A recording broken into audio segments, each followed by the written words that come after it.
grande capitale de Camelot. Un endroit où tous les mages rêvent d'y aller un jour, notamment car elle possède une énorme tour auquel plusieurs mages de haut niveau en ont la responsabilité, et ça fait un bail qu'ils n'étaient pas venus ici, et dire que tout ceci appartenait à ses parents.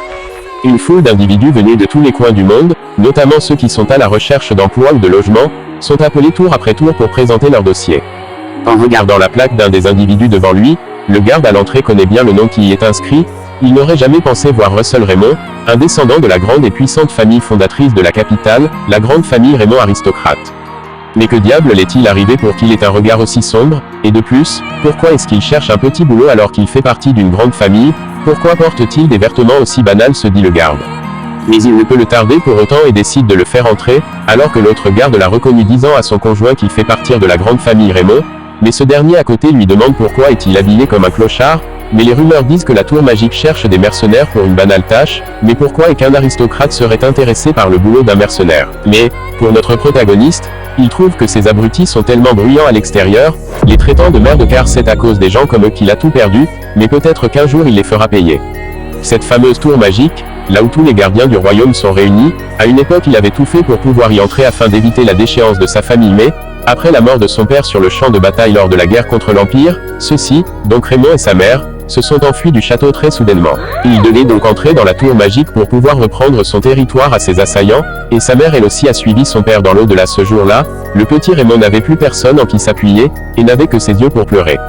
Entrer dans la tour magique restait un rêve inatteignable pour lui, car celui-ci a même été renvoyé de l'académie avant même d'avoir pu postuler à la tour magique, la raison étant qu'il avait échoué à plusieurs reprises, et à l'époque c'était une première dans toute l'histoire de leur académie. Certes il était très bon en théorie, mais il n'arrivait même pas à atteindre le deuxième cercle. La seule chose que l'académie pouvait faire pour lui d'après leur dire, était de le renvoyer. Et comme il souffrait d'une maladie incurable, le rétrécissement de la veine de mana, ceux qui en souffrent ne peuvent pas absorber plus d'une quantité de mana, et ne peuvent non plus en laisser sortir. Souffrir d'une telle maladie revient à être entravé ou condamné à ne jamais utiliser de la magie, c'est la plus grande condamnation qu'un mage puisse subir. Mais quoi qu'il en soit, il n'avait jamais baissé les bras, car grâce à sa carrière de mercenaire il a réussi à atteindre le deuxième cercle de mages, sauf qu'il reste toujours un mage de 3e classe à son plus gros désarroi. De toute façon c'est même un miracle qu'il est arrivé à ce niveau dont on ne va pas trop se plaindre. Mais apparemment d'après les dires de cet individu, le recrutement a été annulé au dernier moment alors il les demande de repasser demain, sauf que certains qui ont attendu depuis le matin se plaignent de la façon dont on les a fait attendre pour rien, mais au fond ils ne peuvent rien y faire. Les traitant de mendiants, le recruteur les fait comprendre qu'ils n'ont pas le droit de se plaindre, que notre protagoniste s'irrite de tels propos, mais il n'a pas totalement tort. Une personne commente avec une autre à propos d'une rumeur qu'il aurait entendue, apparemment le musée chercherait des mages de niveau intérimaire, peut-être qu'ils doivent aller jeter un coup d'œil, alors que tout leur dire venait d'être enregistré par Russell Raymond, qui décide d'y aller jeter aussi un coup d'œil, peut-être là-bas il pourra trouver un bon petit job car ses poches commencent déjà à s'achasser. Au grand musée de la capitale Camelot, connu sur le nom du musée Louvrium, le responsable à charge de ce musée les fait comprendre que ce musée est le plus grand de tout le royaume, et que même des aristocrates viennent tout le temps en visiter, avant d'utiliser sa magie de saut pour sceller une boîte discrètement, que Russell Raymond l'a remarqué et trouve ça bizarre. Ce dernier les demande de faire très attention à l'utilisation de la magie dans ces lieux car s'ils cassent quelque chose par incompétence, ils ne seront pas en mesure de supporter les conséquences. Mais le mercenaire s'y connaît beaucoup en art, donc c'est que la plupart de ces choses sont probablement des faux, mais il va faire comme s'il était un sombre idiot, sauf qu'à l'entrée de la salle des espèces fantastiques, la bague que sa mère lui avait léguée avant de mourir commença soudainement à vibrer sans arrêt à la grande surprise de celui-ci d'ailleurs, qui se pose beaucoup de questions à propos de cet étrange phénomène. Mais cupide comme il est, il décide de jeter un coup d'œil à l'intérieur de cet endroit, à l'insu des autres qui n'ont même pas compris qu'il les manquait une personne dans leur marche. À l'intérieur se trouve d'abord devant un énorme squelette de dragon et se demande comment elle a fait pour être ici, mais les vibrations de la bague se sont encore intensifiées, que Russell Raymond se demande si seulement cette chose veut lui dire quelque chose, mais un peu devant, fait la rencontre avec un cœur de dragon ancien, lequel Russell se demande si la bague réclame son cœur puisqu'elle a l'air d'avoir un lien avec celui-ci. Il décide alors de la porter poussant ainsi sa cupidité très loin, alors que celle-ci laisse paraître une lumière les plus sinistres qui puisse exister à la grande surprise de ce dernier, lequel en un instant se trouvait même déjà devant un énorme dragon ancien qui disait que le cœur et l'œil sont à présent réunis laissant ainsi apparaître le second œil. Lui disant ensuite qu'il est digne d'être la pièce maîtresse d'une nouvelle mythologie, mettant ainsi notre protagoniste Russell Raymond dans une transe d'incompréhension, lequel le dragon voyant son âme, lui fait comprendre qu'il lui accorde une nouvelle chance pour le bien de la mythologie, avant de laisser s'échapper une énorme quantité de lumière, et c'est ainsi que la roue qui faisait tourner le monde s'est brisée, et le destin tant attendu par notre héros commença enfin. Le système lui fait comprendre que le roi dragon divin examine les informations du monde, et la fenêtre de stade suivie de la mission de Victor Russell Raymond aristocrate sont en cours d'activation, avant de s'éteindre brusquement. Plus tard, un professeur se dirige vers l'un de ses élèves qui lui a manqué de respect, avant de complètement lui frapper un violent coup en pleine tête à la surprise de ce dernier. Se levant rapidement, il se demande pourquoi on l'a frappé, mais celui-ci lui fait comprendre en colère que non seulement il est faible en magie malgré que ses notes sont très bonnes en théorie, mais il se permet de dormir en plein cours. C'était un grand choc pour ce dernier qui est complètement abasourdi d'une telle situation et se demande ce qui se passe. Le professeur en colère s'y est celui de son enfance, alors comment c'est possible qu'il soit devant lui? En plus, dans sa vie antérieure, il était mort lors d'une mission, et en regardant attentivement se rend compte que même l'un de ses camarades se tient juste devant, et même de l'autre côté n'arrive pas à comprendre l'incompréhensible spectacle se déroulant devant lui. Celui qui passait son temps à le harceler dans sa jeunesse est aussi là. Il se passe quoi bon sang? Comment est-il arrivé ici? On dirait qu'il a été renvoyé dans le passé, lors de sa jeunesse au sein de l'académie, et remercie les dieux ou plutôt le dieu qui lui a donné cette chance, car maintenant il pourra peut-être changer les choses. C'est bien beau d'être de retour mais comment compte-t-il faire pour changer les choses? Certes il a l'esprit d'un mercenaire mais a aussi une veine étroite de mana, avec ça il ne peut rien changer. Son professeur lui fait comprendre que ce n'est pas contre lui mais il doit le punir pour avoir dormi à son cours, avant de complètement le mettre à la porte au plus gros chromatisme de Russell Raymond. Il n'avait jamais entendu parler d'une magie permettant de faire un voyage temporel, mais se souvenant des propos du dragon ancien il arrive à la conclusion que ceci est la deuxième chance que parlait le dragon. De plus, la bague que lui avait léguée sa mère n'est plus, mais pourquoi avoir laissé une marque sur sa main, se demandant intérieurement si sa mère lui avait légué cette bague en connaissance des causes. Mais au même moment le professeur sort de la pièce comme son cours est terminé, demandant à Russell Raymond de le suivre dans son bureau pendant le déjeuner, qu'il l'accepte immédiatement sans broncher. Ça faisait tellement longtemps qu'il n'avait pas eu de soucis comme ça, au lieu de se plaindre, trouve même ça très intéressant, mais à sa grande surprise vient d'être frappé à la tête brusquement, se demandant en traitant son ravisseur d'enculé, il demande à son assaillant s'il le cherche. Enculé, voilà un très gros mot sortant de la bouche d'un minable, c'est bien la première fois qu'ils entendent ça venant d'un perdant comme lui, alors que ce dernier voulait encore le frapper pour l'apprendre les bonnes manières mais, saisissant la main de son alcoolite, il lui fait savoir qu'il ne devrait pas faire l'imbécile car les professeurs les regardent, disant à notre protagoniste de vite les suivre aux toilettes des hommes s'il tient à la vie car ils ont quelque chose à régler avec lui. Thomas Frédéric de son nom, notre protagoniste est très heureux de le revoir, mais se rappelle aussi que c'était comme ça dans sa jeunesse, tout le monde le méprisait car il était le plus faible. Mais soudain, la fenêtre de stade s'ouvre à la grande surprise de Russell lequel sa quête est de corriger ses camarades qui l'harcèlent sans arrêt, et la récompense est une pierre de mana de Ramba. Il se demande tant bien que mal si cela n'est pas une illusion et essaie de la toucher, mais son bras entre complètement à l'intérieur, mais son assaillant lui demande ce qu'il fout encore derrière, qu'il ne pense même pas à fuir car c'est l'académie ici, il le retrouvera en un claquement de doigts, mais s'il a trop peur il peut essayer et il verra bien.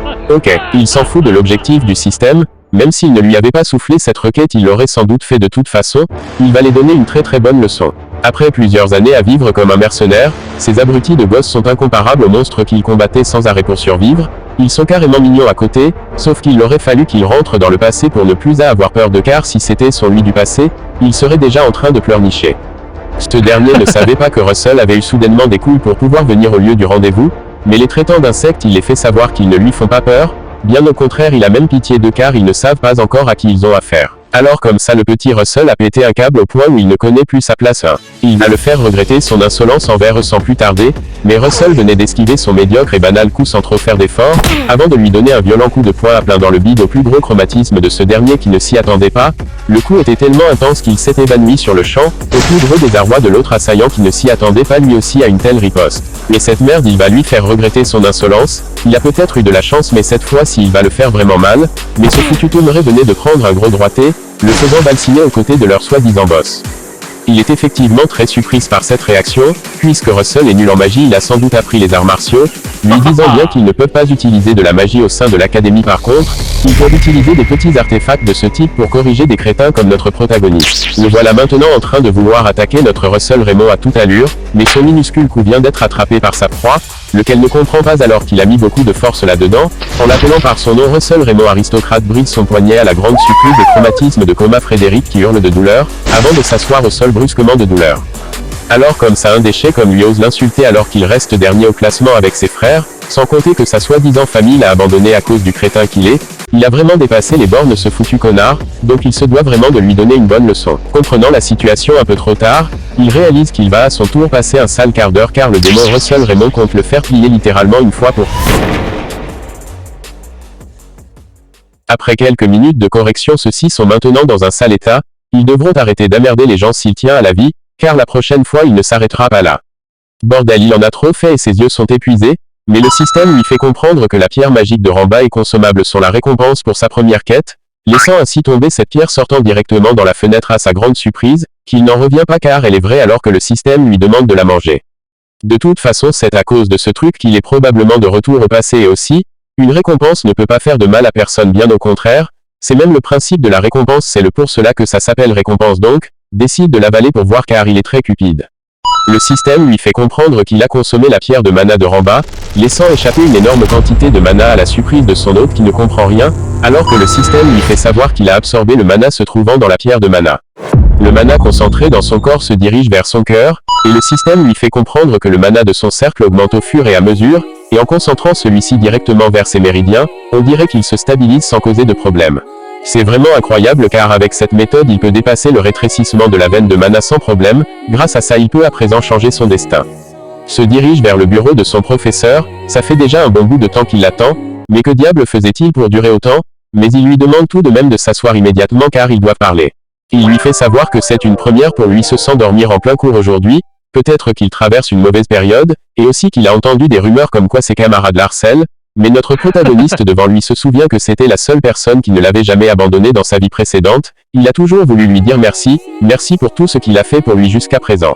En tant que professeur il se doit de toujours protéger ses élèves alors que notre héros est très heureux. Néanmoins puisqu'il s'est endormi en plein cours sa punition ne serait pas si tendre, il va rédiger un rapport analytique détaillé sur les pages 62 et 74, il s'agit ici d'une section avec laquelle même les élèves des classes supérieures ont du mal, que le système lui fait encore comprendre qu'une nouvelle quête vient d'être lancée, ceci étant qu'il doit effectuer le travail du professeur Hubert, et la récompense pour cette quête est une pierre de mana de Baran. Le professeur Hubert lui demande si sa punition est très dure, mais, l'ancien mercenaire trouve même ça très facile, et remercie celui-ci pour l'avoir donné cette quête, il veut dire cette tâche très difficile, à la surprise de ce dernier.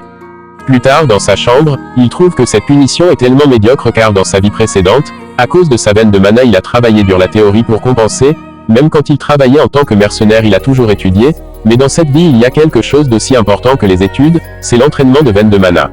Les veines de mana font circuler le mana dans le corps et le mana qui est absorbé par la respiration circule dans le corps et est recueilli au niveau du cœur, et à cause de ça il y a un contre-coup qui est libéré. En d'autres termes, plus la veine de mana est développée, plus celle-ci peut en collecter et en a libéré rapidement, mais pour le cas de notre protagoniste sa veine de mana était tout bonnement fine et faible, qu'il se faisait tout le temps bafouer, mais sa chance était vraiment impressionnante car il s'est retrouvé dans une grotte totalement inconnue, pour être précis une cité inconnue où étaient cachés deux grimoires, qui possédaient le savoir sur la veine de mana supérieure et sur le corps du sorcier. Pour obtenir la veine de mana supérieure il suffit d'entraîner son physique, le corps du sorcier substitue les tissus musculaires par une partie de la veine de mana, en d'autres termes plus son corps est robuste, plus sa veine de mana sera plus solide. L'ampleur du changement n'était pas bien important lorsqu'il était adulte, mais dans cette phase de croissance actuelle les résultats seront bien meilleurs, cette fois-ci il compte dépasser le rétrécissement de la veine de mana goutte que goutte.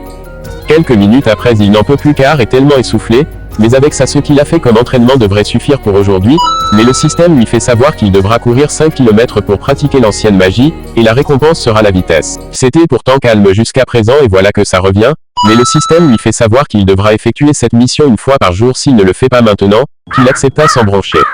Après quelques heures de course sans arrêt, le système lui félicite d'avoir complété la mission même s'il ne peut plus marcher, et se demande comment il fera pour rentrer au dortoir, mais au moins Coma Frédéric n'en avait pas encore fini avec celui-ci, marmonnant à quel point les efforts de sa proie sont inutiles.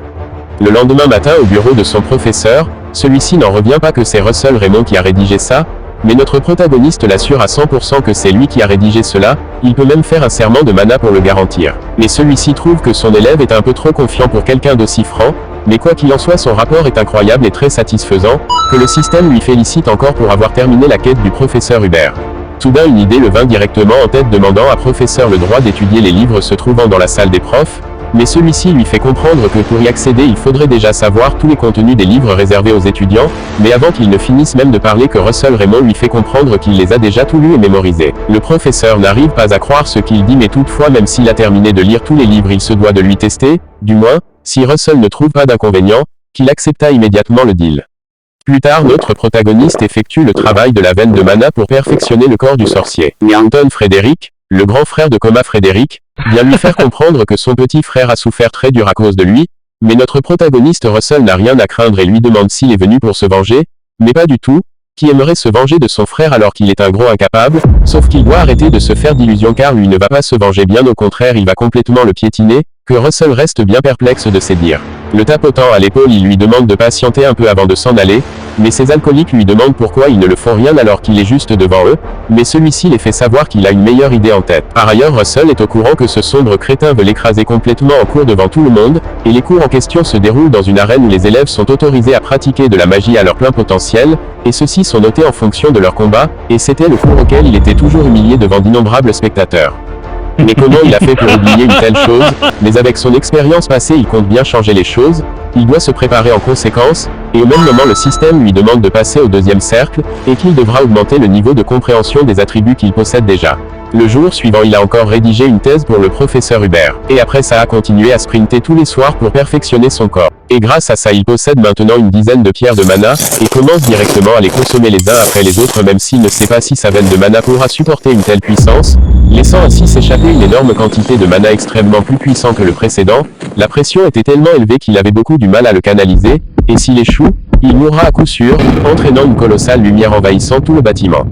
Mais tout ça était énormément bénéfique pour Russell car il venait d'atteindre le deuxième cercle de mage, et le système lui félicite pour avoir terminé cette quête, et sa compréhension de l'attribut de feu s'est grandement améliorée.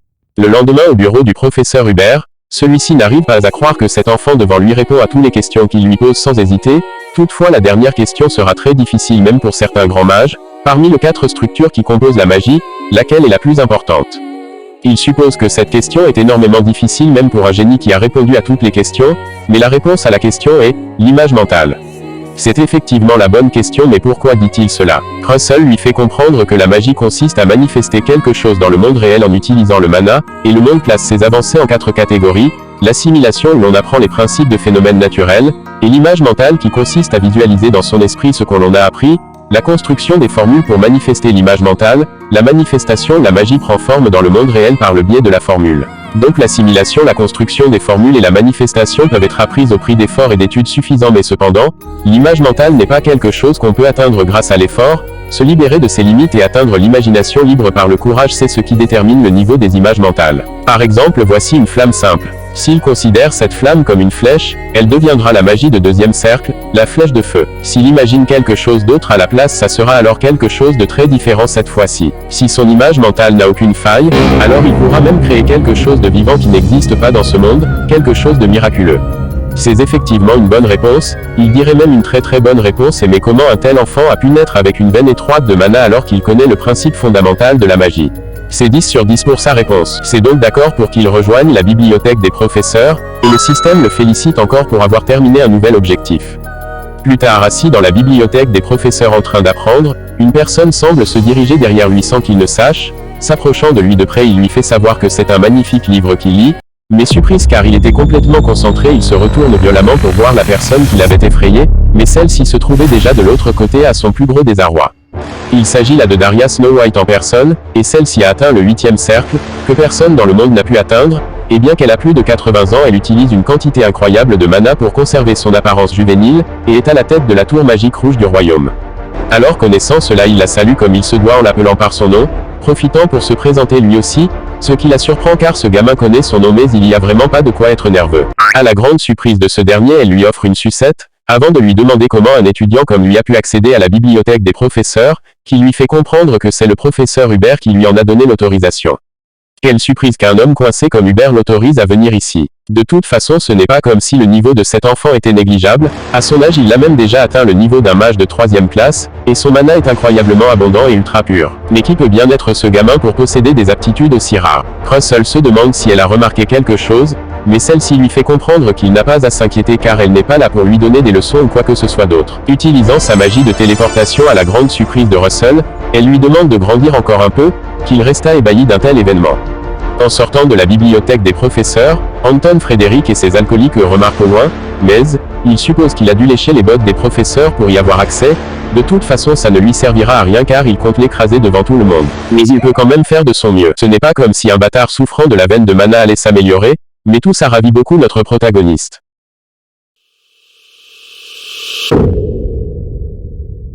Le grand jour des cours de combat magique en situation réelle est enfin arrivé, et celui en charge de cet événement énonce le premier candidat. D'habitude, les professeurs choisissent les plus faibles pour lui permettre de choisir une personne de son choix, et dans sa vie antérieure Russell était toujours le premier à être choisi, et la plupart des élèves parient déjà que le bâtard de Russell va encore se faire laminer. Certains disent même qu'ils veulent être choisis par Russell pour améliorer leurs notes de ce semestre. C'était une longue discussion entre les élèves. Le premier candidat à être appelé est...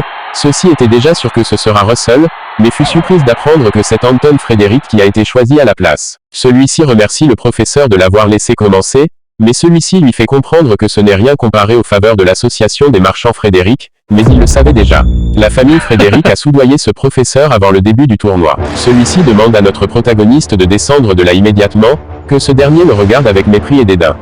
De l'autre côté, le professeur Hubert dit à son interlocuteur de souvent le prévenir si elle veut le rendre visite, mais celle-ci lui fait savoir qu'elle est ici pour parler de quelque chose avec lui. Alors comme ça, il a donc donné une autorisation à un de ses élèves pour entrer dans la bibliothèque des professeurs, mais Hubert l'affirma et demande aussitôt s'il a fait des bêtises, mais non. Depuis qu'elle existe, elle n'avait jamais vu quelque chose d'aussi rare et précieux depuis un certain temps, mais Hubert lui fait comprendre qu'elle a raison. Le rétrécissement de la veine de Mana de Russell est une maladie incurable et peu commune même sur le continent, mais le traitant d'imbécile, elle lui fait comprendre qu'il a déjà dépassé cette maladie depuis bien longtemps, et a même déjà atteint le deuxième cercle. Au lieu du tournoi, plusieurs personnes sont vraiment impatients de voir Russell se faire écraser, et le système lui donne une quête de gagner pendant l'entraînement, et la récompense sera une pierre de mana de Baran. Dégageant son énergie, il demande à son adversaire de ne plus bouger s'il veut vivre. Il devrait même le supplier pour qu'il n'aille pas loin avec lui. Mais quelle blague! Il veut vraiment qu'il le supplie? C'est plutôt à lui de s'engenouiller devant lui s'il ne veut pas crever. Alors comme ça il peut utiliser de la magie, quelqu'un avec le rétrécissement de la veine de mana a un deuxième cercle, mais ça ne change rien. Magie de deuxième cercle, jet de feu. Sauf que notre protagoniste ne compte pas se laisser faire et active un bouclier déviant ainsi les flammes d'Anton Frédéric. Wow, c'est bel et bien la première fois que ce juge voit ça. Il rendit son bouclier plus fin en utilisant le côté incurvé du bouclier pour se protéger de la vague de chaleur. Personnellement, il ne savait pas que Russell cachait ses compétences depuis tout ce temps, et ce dernier n'arrive pas à croire qu'il survit à son attaque aussi facilement, et sa puissance de feu est en train de diminuer, ce qui a mis la puce à l'oreille de Russell. Activation de la magie de deuxième cercle. Flèche de feu. Le voici qui vient de lancer sa première offensive, lequel ce dernier résiste du mieux qu'il peut. Alors comme ça, ce bâtard a vraiment atteint le deuxième cercle, mais au dernier moment il active son bouclier contre ses flammes. Comment un vulgaire insecte peut le soumettre de la sorte? Mais attends, qu'est-ce? Russell n'en avait pas encore terminé avec cet enfoiré. Mais comment c'est possible? Il a déjà incanté une deuxième flèche, mais il se trompait car ce n'était pas qu'une seule qui avait incanté mais une centaine. Celui-ci n'arrive pas à croire ses yeux. C'est une double incantation, mais son collègue à côté de lui ne pense pas la même chose. Il ne semble pas que ça en soit une. C'est plutôt que sa vitesse d'incantation est si rapide que ça y ressemble. Alors comme ce connard ne sait que faire des flèches, ça veut dire qu'il a moyen de le battre. Bouclier spécial contre le feu. Magie de deuxième cercle, protection contre le feu. S'il riposte après avoir attendu qu'il n'ait plus de mana, alors pour coup sûr la victoire est à lui. Annulation. L'énergie que Russell dégageait était tout bonnement incroyable, que Anton Frédéric n'arrive plus à comprendre quoi que ce soit à la situation.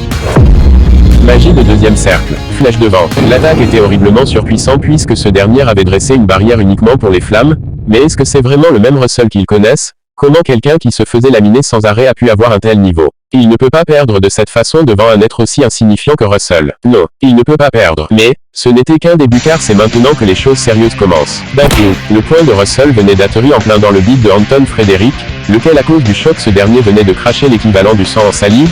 Tremblant de douleur atroce, il veut encore utiliser sa magie de feu mais Russell ne compte pas le laisser faire, le cognant franchement de toutes ses forces. Mais est-ce que quelqu'un voit de la magie là-dedans? Que quelqu'un arrête ce duel absurde immédiatement. Mais est-ce qu'il pense vraiment que ce n'est pas de la magie? Il devait regarder de plus près pour comprendre ce qui recouvre le corps de Russell Raymond. En observant attentivement lui aussi, il se rend compte que ce dernier utilise le mana comme le font les chevaliers. Il ne sait pas comment il l'a appris mais il a réussi. Le troisième coup venait de tomber sur Frédéric, ce qui l'a directement envoyé au tapis à la surprise de tout le monde. C'était vraiment quelque chose d'inattention venant de l'élève le plus faible. Comment a-t-il fait pour progresser autant? Mais qu'est-ce qu'il attend de ces juges? Ils doivent annoncer le vainqueur de ce combat, non? Et le vainqueur est Russell Raymond, aristocrate.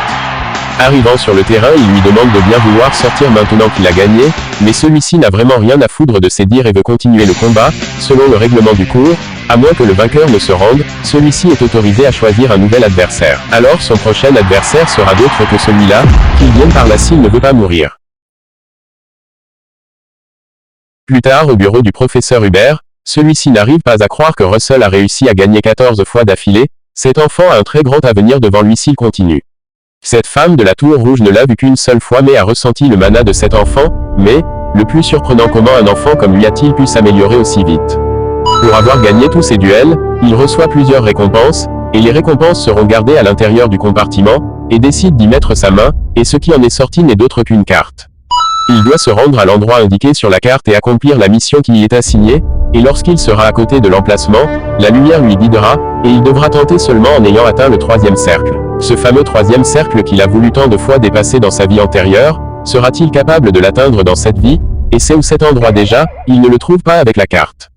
Mais s'il utilise les informations de la bibliothèque des professeurs, il pourra peut-être trouver des indices, mais après quelques heures à lire, il n'a rien trouvé qui correspond à la carte. De toute façon, s'il n'a rien trouvé en lisant autant de bouquins, il devrait peut-être se concentrer sur le troisième cercle, mais en passant au couloir de l'académie, tout le monde n'avait plus que son nom dans la bouche et trésaille rien qu'à sa présence. Donc il fallait qu'il les botte les fesses à tous pour qu'il arrête de le mépriser, mais il reste tout de même un solitaire. Son professeur arrive lui demandant s'il peut venir dans son bureau un instant, qu'il accepte avec joie. C'est plutôt les vacances d'été. A-t-il quelque chose de prévu? Non, pas encore. Alors que dirait-il de travailler avec lui sur un projet de recherche, et en fonction de son implication son nom pourrait être juste après le sien en tant qu'auteur? Qu'en pense-t-il? En prenant l'un de ce bouquin, il remarque quelque chose de similaire avec la carte. Il est vraiment désolé, mais il a quelque chose à faire pendant ses vacances d'été. Mais il venait de dire qu'il n'avait rien de prévu, non? Mais pour lui dire, Russell compte bien se rendre dans la ville dessinée sur ce bouquin appelé Maldiva. Quelques jours après, le chariot transportant notre protagoniste est en route pour Maldiva, et comme le trajet est assez loin, il devrait manger quelque chose. Cette pierre va lui remplir un peu l'estomac.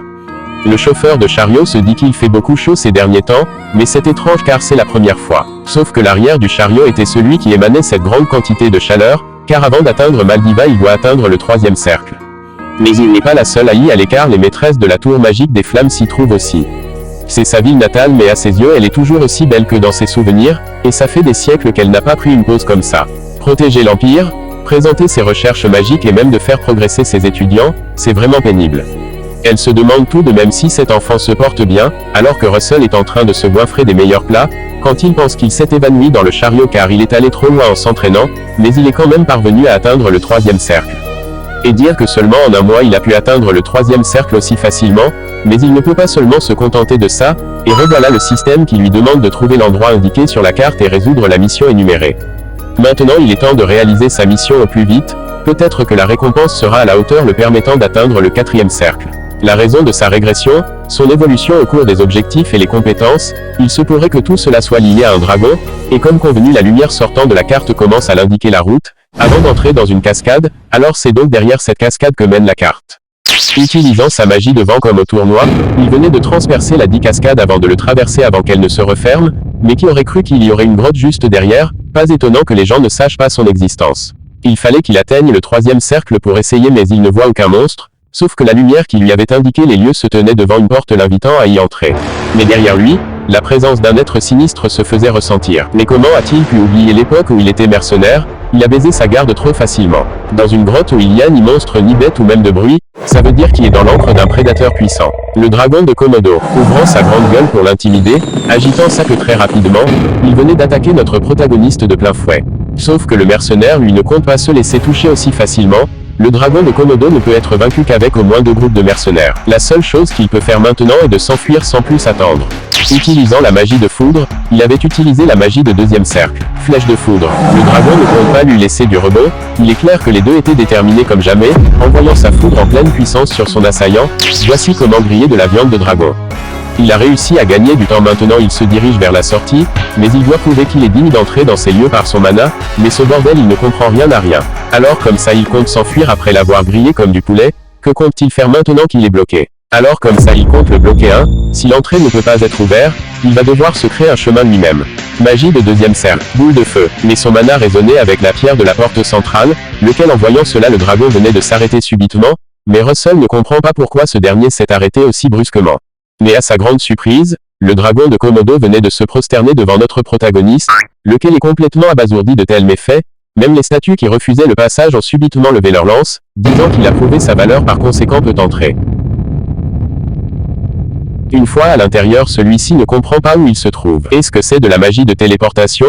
Il y a un moment il se trouvait dans une grotte. Mais en regardant attentivement les lieux fut choqué quand il vit la corne d'un dragon, et le système lui demande de battre tous les golems de glace de la zone et réussir l'épreuve du feu et la récompense est une pierre de mana de rang intermédiaire x5.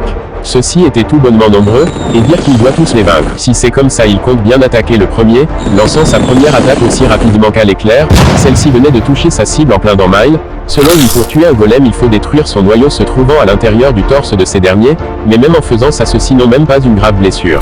Tout ce qu'il a réussi à faire est une petite fissure de rien du tout. Cette glace est assez solide. Si le feu ne fonctionne pas alors, il compte utiliser le vent sauf, il ne peut incanter de sort de vent alors que ce dernier s'apprête à broyer l'intrus se tenant devant lui, voulant invoquer la foudre comme le vent n'a pas fonctionné, mais même ça aussi ne fonctionne pas. L'attaque du colossal golem était tout bonnement monstrueux, reculant de côté il avait réussi à esquiver de justesse, la notification de tout à l'heure disant qu'il doit réussir l'épreuve du feu, donc ce n'est qu'avec le feu qu'il peut détruire ces choses. Le golem revient une seconde fois à la charge mais Russell avait esquivé au dernier moment, mais le terrain était restreint ce qui l'a fait heurter le mur de la limite, le voilà donc encerclé de partout. Comment compte-t-il faire à présent? Ça c'est vraiment un terrible passe-temps. Mais qu'est-ce qui les fait croire qu'ils peuvent le soumettre aussi facilement? Magie de deuxième cercle. Il n'est plus à hésiter. Ils se ramènent tous, il va se faire un plaisir de tous les annihiler comme de la merde qu'ils sont. Attaquant de 3 flèches de feu d'un coup, l'un de golem venait de recevoir une décharge de flammes très élevée. L'autre voulait en profiter pour attaquer mais Russell l'avait déjà vu au loin, le pulvérisant brusquement le torse avec un énorme rayon de flammes. C'était déjà 2 de moins qui tombaient de l'assaut de notre protagoniste. Mais à ce rythme il serait à court de mana avant même de les avoir tous éliminés. Il doit trouver une solution et vite, mais les golems eux, n'ont guère envie de le laisser faire. Pour briser tous les golems d'un seul coup il doit concentrer toute son énergie en un seul point. Déjà il va d'abord devoir s'éloigner pour lancer son sort, et puis dès qu'il est déjà assez loin, on commence d'abord par une flèche ordinaire de feu.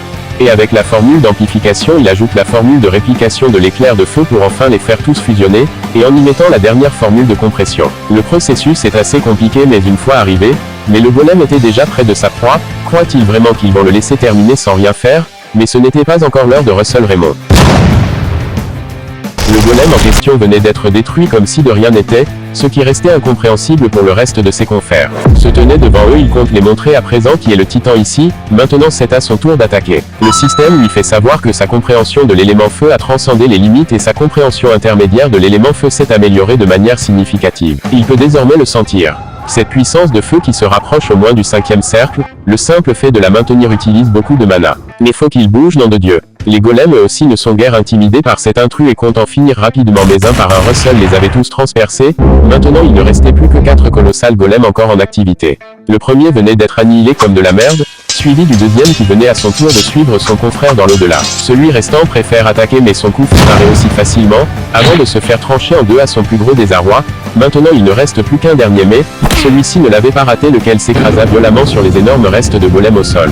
S'il n'avait pas bloqué cette attaque avec sa lame il serait déjà mort à l'heure qu'il parle. De plus, il ne lui reste pas beaucoup de mana en stock. Si c'est comme ça il va s'y prendre autrement. Puisque c'est une lance cela devrait le faire car c'est son dernier coup, ce qui a eu le don de transpercer le dernier encore debout mettant ainsi fin au combat avant de complètement s'évanouir de fatigue. Le système comme d'habitude le félicite pour avoir terminé ses objectifs, il va recevoir en récompense la pierre de mana de Baran et aussi la corne du roi oublié, l'essence de feu. Subitement celles-ci commencèrent à s'illuminer très fort emportant Russell dans cette étrange lumière pendant qu'il est toujours inconscient, et le système lui demande d'entrer dans la pensée du roi oublié pour recevoir sa récompense, mais ouvrant les yeux légèrement de fatigue il se retrouve totalement enchaîné de partout et ne sait pas où il se trouve. C'est plutôt une torture qu'une récompense, mais quel est cet endroit? La voix du roi oublié le parvint disant que celui qui a enduré l'épreuve du feu et atteint les pensées d'un être suprême, a le droit de posséder le fragment du roi. Sauf qu'en un instant la corne du roi venait de le transpercer le ventre l'infligeant ainsi une énorme douleur insupportable, ce dernier lui demande d'utiliser ce pouvoir à sa guise car elle surpasse tout ce qu'il peut imaginer.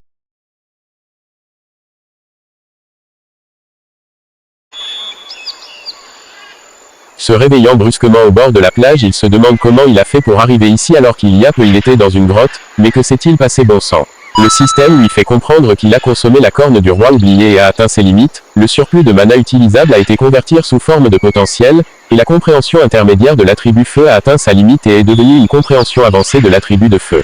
Déployant son énergie pour vérifier les dires du système, lui n'arrive pas à croire que c'est lui qui dégage une telle force, et dire qu'il a presque atteint le 4e cercle. La récompense est 1000 fois incroyable par rapport au traitement qu'il a reçu là-bas, mais derrière une personne était ravie de le revoir.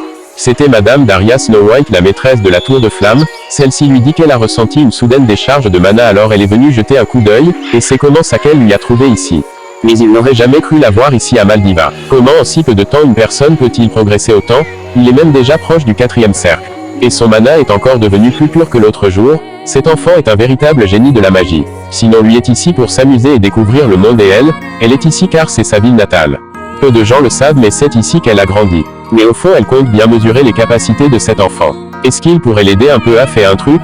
D'un claquement de doigts elle venait d'habiller ce dernier avec une cape possédant le symbole de la tour des flammes, que Russell ne comprirent pas trop cette réaction mais elle lui fait savoir qu'elle a le droit de le faire donc il ne doit pas s'inquiéter. Le système lui dit qu'il est l'objet d'un test et doit repousser le navire trafiquant d'êtres humains dans le port de Maldiva, et la récompense est une pierre de mana de rang intermédiaire. Elle est sûre que notre protagoniste le sait déjà mais Endymion interdit strictement l'esclavage, c'est le pourquoi les navires spéciaux dans la traite d'êtres humains ne sont pas autorisés à accoster dans leur port. Mais malheureusement il y a des gens qui essaient de débarquer leur bateau près de Maldiva, bien sûr elle pourrait s'en charger tout seul mais le but de ce plan est de sauver les victimes et de s'emparer du navire, ce qui nécessite un plan un peu plus travaillé. Alors comme ça il faut donc feindre une attaque s'il comprend bien. Effectivement, dis donc qu'il comprend vite. Si la maîtresse de la tour des flammes avait demandé de l'aide, des centaines de mages auraient accouru du monde entier même à pied pour l'aider, mais puisqu'elle lui demande spécialement de l'aide ça doit être forcément un test. Avant d'entrer elle lui dit d'être prudent car ce qui va se passer à présent risque d'être difficile pour lui, mais elle n'a pas à s'inquiéter lui est un ancien mercenaire et connaît s'y prendre dans ce genre de situation. Elle va attirer toute l'attention sur elle, pendant ce temps lui va aller sauver les prisonniers. Se projetant rapidement la voilà en train de l'éviter se préparant à lancer son sort, il est temps de montrer à ses vermines leur place. L'énergie qu'elle dégageait était tout bonnement monstrueux hurlant en même temps à notre protagoniste de foncer, les pirates voyant cela se mirent en panique mais se préparent quand même à riposter, armés de leur arbalète ils ne comptent pas se laisser faire aussi facilement. À l'assaut de leur commandant ceux-ci avaient envoyé un ordre de flèches sur la magicienne, mais tout ça la fait tellement marrer, que même ses assaillants comprennent que ça ne sert à rien. Bande d'idiots. Alors comme ça on ose se cacher dans sa ville natale, il faut qu'elle vérifie s'ils sont aussi habiles qu'audacieux. Les boules de feu qu'elle venait d'injecter ne ressemblaient à rien même après avoir touché le plancher du bateau, mais après, le feu commencèrent à se propager très rapidement, donnant vie à des monstres de feu qui ont pour but de contenir leur proie pour mieux les calciner. Les voilà maintenant dans une situation plutôt grave et ne savent pas comment faire. Ici les monstres de flammes avaient déjà leur corps de brasier, et les pirates eux aussi comptent bien se défendre jusqu'au bout. Ce ne sont que des flammes après tout. Russell lui était déjà sur le bateau comme convenu, mais une fois à l'intérieur il reconnaît la magie de la maîtresse de la tour qui a détruit le château entier à elle seule, mais celui-ci n'a rien à foutre et va les trancher comme du beurre, et ces paroles n'étaient pas des paroles en l'air sauf que, les flammes ne meurent pas et ne s'éteignent non plus. Au simple contact avec celle-ci, la personne touchée se voit briser d'un coup jusqu'à la moelle. C'était vraiment un spectacle les plus horribles qu'il n'a jamais vu, d'une fraction de seconde ce dernier avait fini en cendres. Maintenant la peur commence donc à prendre le dessus sur ceci, mais ce n'est pas le moment de s'émerveiller, il a beaucoup d'otages à libérer. En bas l'un des gardes ne comprend pas tout ce raffut en haut, alors certains prisonniers se disent que la marine est arrivée et qu'ils sont sauvés, mais qu'ils la bouclent. Peu importe ce qui se passera ils ne sortiront jamais de cet endroit, mais sa tête venait d'être saisie brusquement, avant de se faire griller par la puissante foudre de notre protagoniste, envoyant ce dernier dans les pommes. Alors comme ça il y a quelqu'un qui est venu les sauver, évidemment. Mais jusqu'à ce que les pirates soient tous morts là-haut il est plus prudent pour eux de rester d'abord ici pour l'instant, que celle-ci la remercie car Dieu a répondu à ses prières. Quoi? Qu'est-ce qui? Alors comme ça ces enfoirés vendent aussi des enfants, il va les faire mordre la poussière à ces connards. Il avait même pas encore terminé de parler que 3 alcoolites étaient déjà sur les lieux, mais en observant attentivement ils reconnaissent leur confrère déjà calciné au sol, que ce bâtard meurt sur le champ. Tous se sont rués vers lui pensant qu'il est imminable, mais c'est plutôt lui qui va en finir avec ces misérables insectes de rien du tout. Magie de deuxième cercle. La chaîne de foudre. Tous se font griller comme du barbecue. Alors comme ça c'est un magicien, si son capitaine arrive. Foudre. Une fois à l'intérieur, la cellule se dressant devant lui semble très bizarre. Et à l'intérieur une voix lui demande s'il est un mage de la tour des flammes, faisant apparaître une boule de lumière il constate que ce sont des elfes qui y sont prisonniers. Est-ce qu'il est un mage de la tour des flammes? Oui ou non? Il n'est pas encore un membre officiel mais, ceux-ci s'en foutent de ces conneries tout ce qu'ils veulent c'est qu'il ouvre la porte. Mais une elfe de haut rang assise derrière demande à son sujet de faire attention à ses dires et ses manières, ce type devant elle n'est pas un humain ordinaire. Mais qu'est-ce qu'elle veut dire par là? C'est simple, elle peut sentir la présence d'un esprit en lui. Attends, une odeur. Mais tout le monde sait que c'est impossible pour un humain de dégager une odeur d'esprit non? Mais jusque-là, Russell ne fait que se humer mais ne sent rien. Celui-ci lui demande des excuses et les redemande gentiment de les sauver à la grande surprise de Russell, ce fut aussi le cas pour tout le reste y compris l'elfe de haut rang.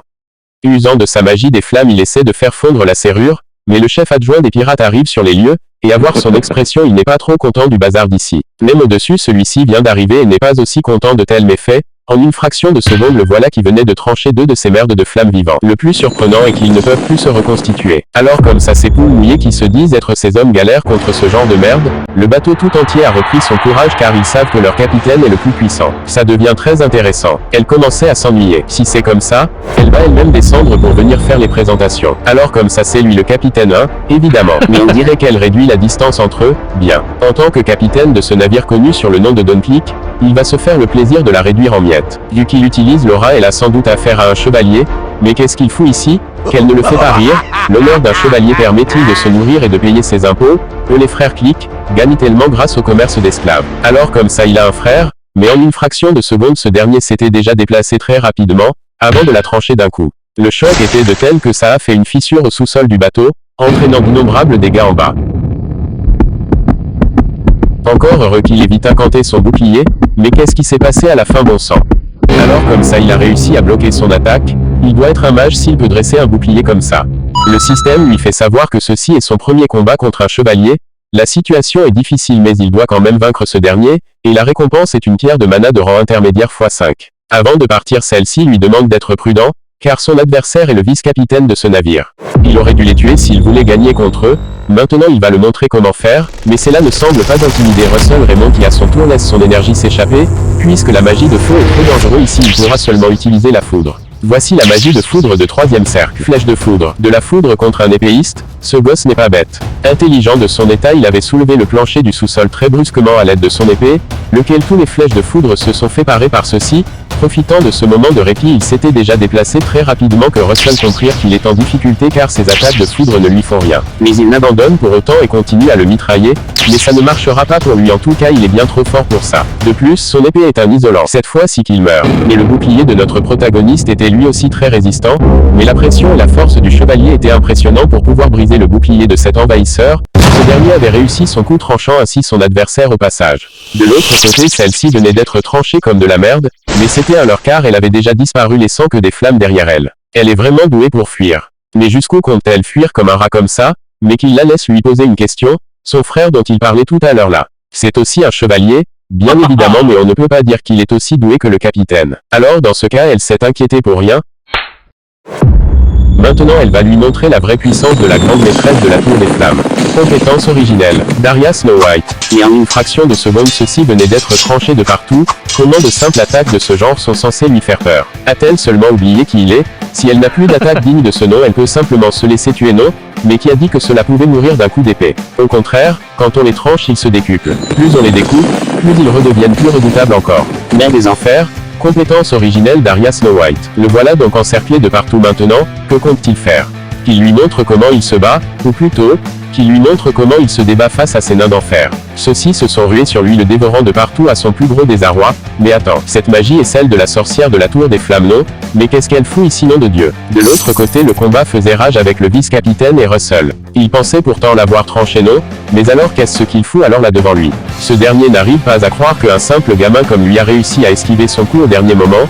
De plus il se recouvre de mana pour renforcer ses capacités physiques, mais peu importe ce que c'est ça ne change rien car il est fait comme un rat.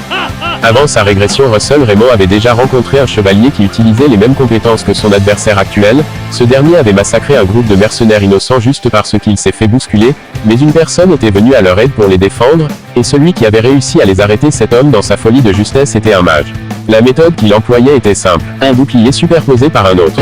Le coup de celui-ci était encore plus puissant que le précédent, mais il ne s'arrête pas là et continue de frapper sans arrêt, et au moment où il a baissé légèrement sa garde Russell avait déjà incanté une magie de vent, avant de l'assommer ça en plein dans le vide brusquement, lequel le déchet est parti s'écraser à l'opposé de notre protagoniste. La douleur était vraiment de haut niveau, ce qui le firent cracher du sang. Il a perdu trop de sang et ça lui donne des vertiges, mais il doit d'abord sauver les prisonniers avant de s'évanouir, et ceux-ci reconnaissant le remercie comme il se doit. Mais quel sale rat, il croit qu'il peut débarquer comme ça et partir sur un coup de tête, il aurait dû viser la tête s'il voulait le tuer. Maintenant il va se faire un plaisir de le déchiqueter comme de la merde qu'il est. Notre protagoniste demande aux elfes de libérer les autres humains encore enfermés, mais pourquoi ferait-il ça? Mais la fille lui fait comprendre qu'ils vont le faire car il les a sauvés. Alors comme ce crétin croit avoir le temps de secourir les esclaves tout en se battant, la bonne blague. Le coup de celui-ci énervé comme jamais venait une fois de plus de tomber sur le bouclier de Russell, suivi de centaines d'autres pour ne pas lui laisser le temps de contre-attaquer. Comment compte-t-il faire maintenant hein? Pendant ce temps les autres sont en train de s'échapper le tout en sauvant le reste des prisonniers, et Russell doit que tenir quelques minutes encore pour que ceux-ci libèrent les lieux. Soudain il voit le parvin disant que tout le monde est maintenant en sécurité, mais qu'est-ce que ça va changer à la situation hein? Il va mourir ici. Mourir? Lui, il dit qu'il va mourir ici, celui-ci ne comprend pas ce qui se passe. Depuis le début il n'a pas laissé s'échapper sa vraie force à cause des regards des gens et des dégâts que cela pouvait faire. Maintenant qu'il n'y a personne il compte bien aller à fond, il ne compte pas se retenir. La confusion commence à s'installer chez le prétentieux chevalier, celui-ci n'arrive pas à comprendre une soudaine tension de puissance émanant de notre protagoniste. Même son regard avait tellement changé à un point qu'on pourrait le comparer à une bête, son instinct de survie avait pris le dessus lui permettant de rebrousser chemin, ce gamin devant lui n'est plus le même que tout à l'heure. Donc lui aussi chevalier peut éprouver de la peur alors, si c'est bien le cas il compte lui montrer tout l'étendue de sa puissance sans se retenir. Croit-il vraiment qu'il va se laisser faire? Bien sûr que non mais ses assauts sont décisifs. Les deux monstres venaient d'entrer en collision frontale très brusquement, alors que du côté du capitaine s'émerde jusqu'au bout, plus il en tue plus ceci se multiplie à chaque seconde sans arrêt. Mais où est passé son abruti de frère sérieux? Il devrait déjà être monté puisqu'il entend du drabuge sinon, s'il était là ça serait un jeu d'enfant d'atteindre cette foutue sorcière des flammes. Se ruant tous vers lui à vive allure, il les avait tranchés de part et d'autre même s'il sait que ça ne sert à rien, mais vers le bas une fissure pouvait se montrer légèrement, ce qui le firent comprendre qu'il est dans un plus grand pétrin que celui de la sorcière, lequel la petite fissure est vite devenue une évidence de danger, laissant jaillir une énorme explosion détruisant aussitôt le tiers du bateau au passage. C'était la fin du règne du capitaine du navire Pique, qui est aussitôt parti dans les pommes, mais il n'était pas le seul car son frère le vice-capitaine l'avait aussitôt suivi. Même la maîtresse de la tour des flammes était tout bonnement horrifiée d'une telle puissance, mais regardant derrière elle, elles virent tous les otages qui étaient au sous-sol déjà libérés, ça veut dire que ce Russell a pris la situation en main, elle s'est inquiétée pour rien. Le système lui fait comprendre qu'il a réussi sa mission, il va recevoir une pierre de mana de rang intermédiaire x5, pendant ce temps certains pirates veulent toujours continuer à se battre mais, la maîtresse des flammes ne compte pas les laisser de répit aussi facilement, avant de complètement les pulvériser de ces flammes en forme absolument de tous les endroits. Du côté de Russell, ce dernier se faisait soigner par cette elfe de haut rang, se réveillant brusquement il les demande ce qu'il s'est passé mais celle-ci lui fait comprendre qu'il ne devrait pas bouger, elle n'a pas pleinement récupéré tout son mana donc les soins sont donc plus lents. Pour Daria Snow White, elle ne savait pas qu'il était aussi fort au point de les vaincre tous les deux d'un seul coup, que dernier fut surpris d'elle dire. Il pensait avoir affaire qu'à un seul chevalier mais, ils se sont avérés être deux. De toute façon il est content que ça se termine enfin. Celle-ci est très reconnaissante de l'aide qu'il les a apportées, elle ne peut pas lui rembourser maintenant mais, elle, du nom de Hilo, de la tribu du frêne blanc, jure sur l'honneur des pères fondateurs qu'elle lui rembourserait un jour. Mais lui n'a fait que son devoir de gardien c'est tout, donc elle n'a pas à s'inquiéter pour le rembourser. Mais si elle veut les rembourser qu'elle n'oublie pas la tour des flammes, elle aussi a participé. D'autres elfes sont vite arrivés pour faire leur rapport, d'après leur dire ils ont fini de vérifier l'état des autres prisonniers, que celle-ci les remercie de leur générosité. Toutefois il y a quelque chose qui le chiffonne, tout à l'heure elle a parlé de l'odeur d'un esprit sur lui, mais la maîtresse de la tour ne s'y attendait pas d'une telle chose, mais l'elfe lui demande s'il est de sang mêlé avec un dragon, qui lui rétorqua que oui mais il s'agit plutôt d'une goutte d'eau dans un grand lac. Mais même cette petite quantité peut attirer d'innombrables esprits, elle peut sentir un épais parfum d'esprit qui émane de lui, c'est la raison pour laquelle elle voulait savoir s'il est mêlé à un dragon. Si cet enfant est mêlé avec un dragon est-ce la raison pour laquelle Russell devient fort rapidement? Si c'est le cas cet enfant pourrait être un être qui bouleversera le monde de la magie. Arrivé sur la terre ferme, le chevalier de Maldiva sont chargés de secourir les rescapés du navire, et celle-ci va d'abord rester cachée un moment le temps de récupérer l'entièreté de sa puissance, mais le manoir de Daria Snow White ne se trouve pas très loin d'ici, alors s'ils veulent séjourner elle n'y trouve pas d'inconvénient et pense même qu'elle peut aider Russell à devenir encore plus fort. Alors comme ça elle cherche un moyen de l'entraîner, mais celle-ci ne trouve pas de problème avec ça. Si elle peut rembourser sa dette elle ne trouve pas non plus d'inconvénient. À voir son expression on dirait que ça ne lui plaît pas du tout, bien sûr que non, au contraire il doit devenir plus puissant qu'il l'est déjà. Donc si tout est bon alors que tout le monde la suive car les calèches de son manoir seront bientôt là, mais il est tout de même gêné car le semestre commence bientôt, mais elle lui fait comprendre qu'il n'a pas à s'inquiéter, le professeur Hubert s'en occupera. Quelques minutes après les 10 protagonistes sont sur le chemin du manoir comme convenu, et il n'y a pas à dire la maîtresse de la tour des flammes est pleine aux as, ça se voit sur la qualité des chariots. Enfin arrivé après un long parcours, et à la sortie cet endroit est vraiment très immense d'après Russell, mais la vue de l'intérieur était encore plus incroyable pour tous ceux qui y étaient invités, même chez les elfes rares sont les endroits qui sont aussi charmants, en tout cas elle remercie la bonne volonté de la maîtresse de la tour. Mais cet endroit est très familier avec Russell car quand il était petit il se souvient qu'il était déjà venu ici, demandant par curiosité à la maîtresse de la tour si ce manoir l'appartenait à l'origine, bien sûr que non. Mais dire comme ça on pourrait croire qu'elle l'a volé non, mais ses soupçons sont justes car une association de commerçants en était propriétaire et elle l'a acheté il y a quelques années à un bon prix. Il le savait, cet endroit est l'une des propriétés de sa famille. Après la chute de sa famille il a entendu dire qu'elle avait été vendue à bas prix, il n'aurait jamais pensé revenir dans ce genre de conditions. Une semaine plus tard Damilo a entendu dire qu'elle lui cherchait, oui, en plus elle est soulagée de voir que cette dernière a presque retrouvé l'entièreté de sa puissance. Évidemment c'est grâce à elle après tout. À propos de ce qu'ils ont discuté la dernière fois, est-ce qu'elle pourrait aider Russell à s'entraîner? Bien sûr. Si elle parle d'entraînement celle-ci suppose qu'elle parle d'esprit c'est bien cela, mais où se trouve ce Russell alors? Depuis elle ne l'a pas vu. Qu'elle ne s'inquiète pas, elle l'a envoyé fait une commission. Commission son œil ou commission de suicide. Notre protagoniste est tout bonnement déconcerté. Ça fait bien un long moment qu'il s'exerce mais n'arrive toujours pas à réussir. Pour un mage, la distance est une chose bien importante face à des chevaliers ou qui que ce soit, alors qu'il s'imagine en train de plier l'espace, et de cette façon il peut utiliser la magie de distorsion spatiale instantanée.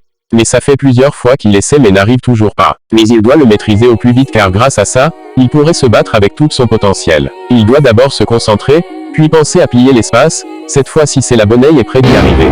Mais au moment où il était censé réussir la maîtresse de la tour des flammes l'interrompa soudain, ce qui le fit perdre sa concentration tant travailler la mettant elle aussi mal à l'aise.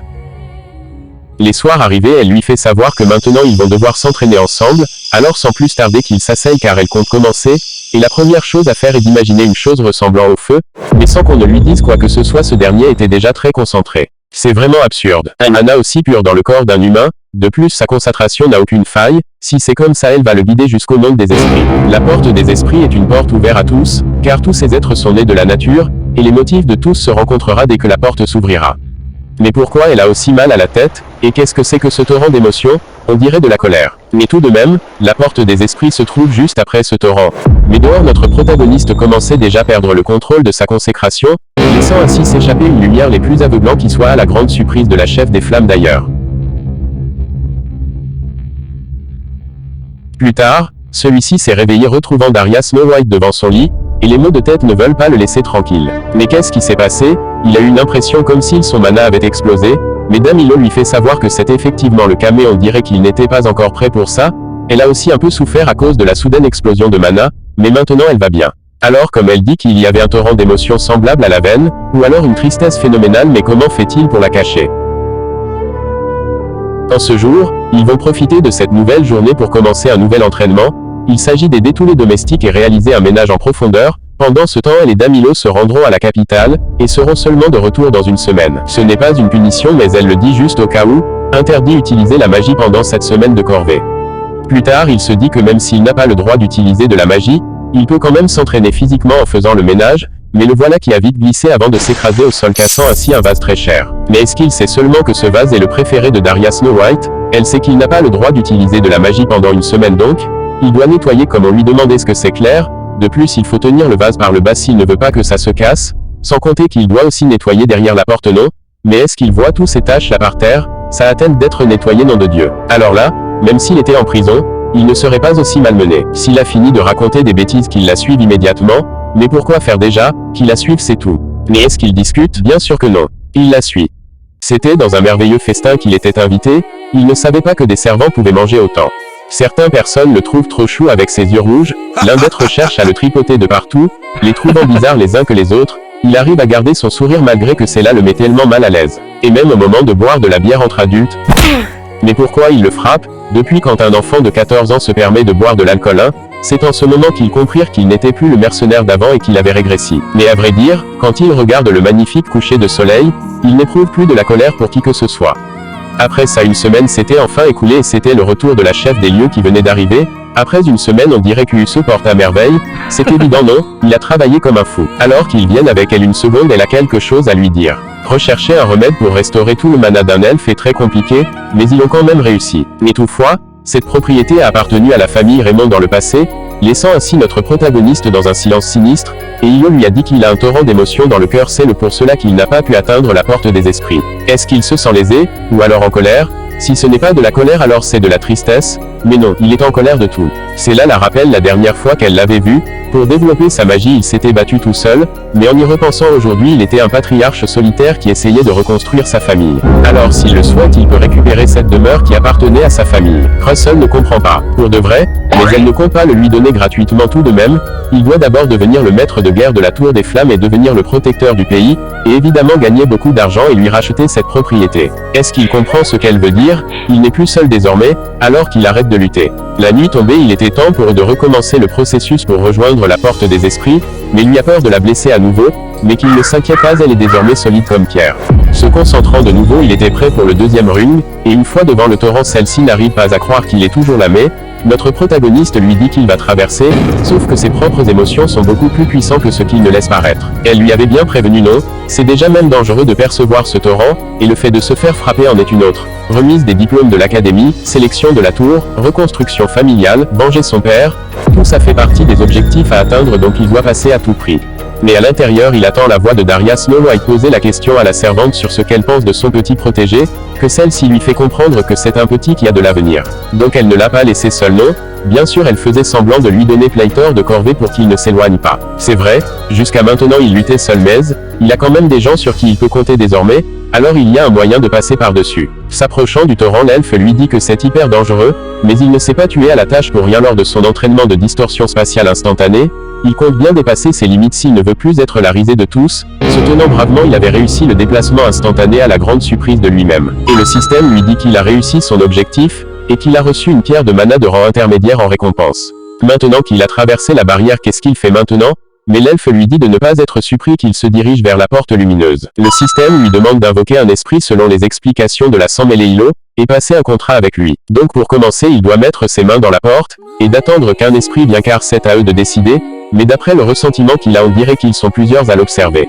Mais l'esprit se tenant devant lui n'est d'autre qu'un énorme dragon de feu, avant d'accepter sa demande d'invocation, et en ouvrant les yeux fut étonné de voir enfin son premier esprit, et celui-ci n'est autre qu'un bébé dragon.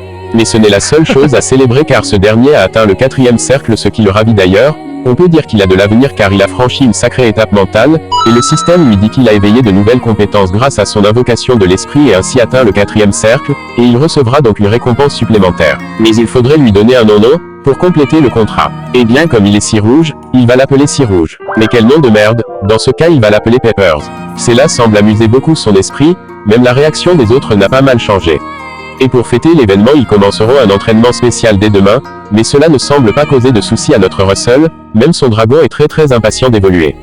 Un mois plus tard où chaque tour va enfin choisir des étudiants. Celui-ci se demande combien de diplômés seront choisis cette année, mais son collègue lui dit que la décision pour l'essentiel a déjà été prise, et pour commencer le juge de la Tour Blanche est déjà sur les lieux, suivi du juge de la Tour Jaune du Royaume, puis vient ensuite celui de la Lance du Royaume. S'il y a autant de juges alors ils doivent faire quelque chose pour pousser leur étudiant non, mais Hubert n'était pas du tout du même avis qu'eux.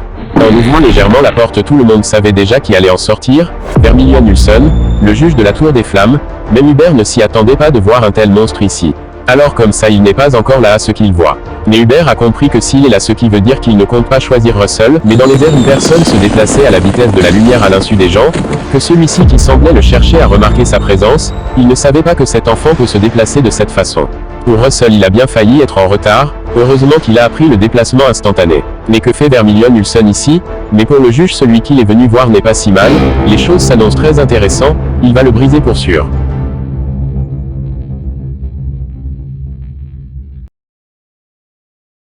Cette fois ce n'était pas grand chose mais j'espère que ça vous a plu, toutefois si vous voulez la suite n'hésitez pas à me l'écrire en commentaire, et surtout n'oubliez pas de vous abonner pour m'encourager à continuer ce genre de vidéos.